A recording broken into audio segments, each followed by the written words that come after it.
Sometimes, it only takes a few seconds to ruin something you've built for years. Mine took just 9 seconds.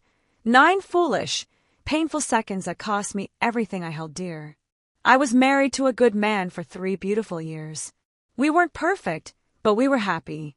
We had a son who were the center of our world. My husband was a provider, a protector, and a man with fire in his eyes. A lion who fought for everything he wanted. In every room he entered, he commanded respect.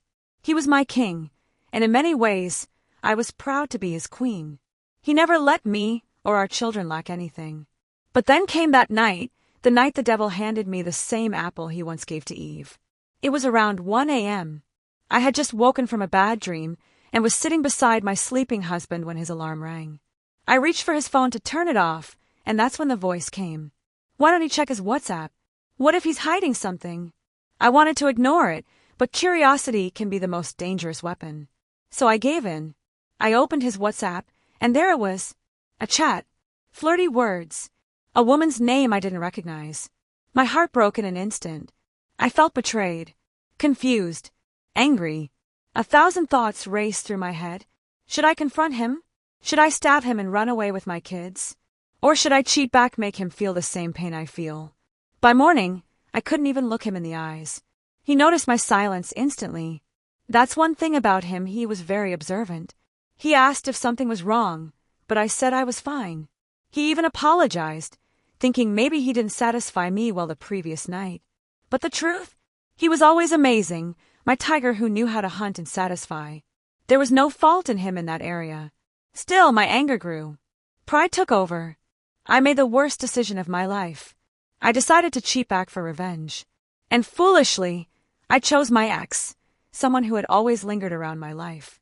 I told myself I'd make my husband feel what I felt, not knowing I was walking straight into my own destruction. The devil's laughter echoed loud that day because my husband had a business conference at the same hotel I chose for my revenge. He caught me, not in a text, not in a rumor, but physically coming out of a hotel room with another man. The ground could have swallowed me, and I would have thanked it. The shame was unbearable. My husband didn't create a scene. He just drove off, and that silence hurt even more. When I got home, my legs were shaking. As I stepped inside, his words were waiting for me. Go inside, pack your things, and leave my house. At that moment, everything cleared. The anger, the pride, the revenge all gone.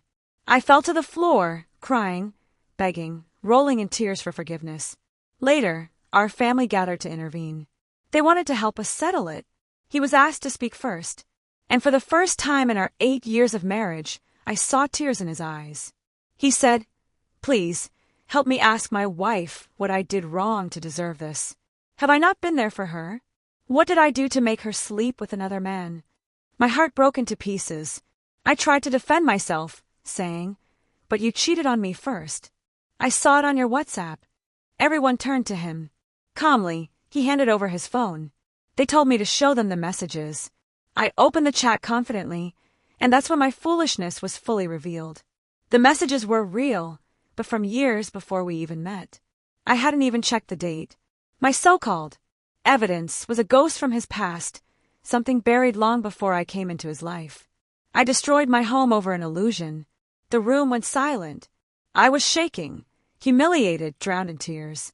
Everyone looked at me with disappointment.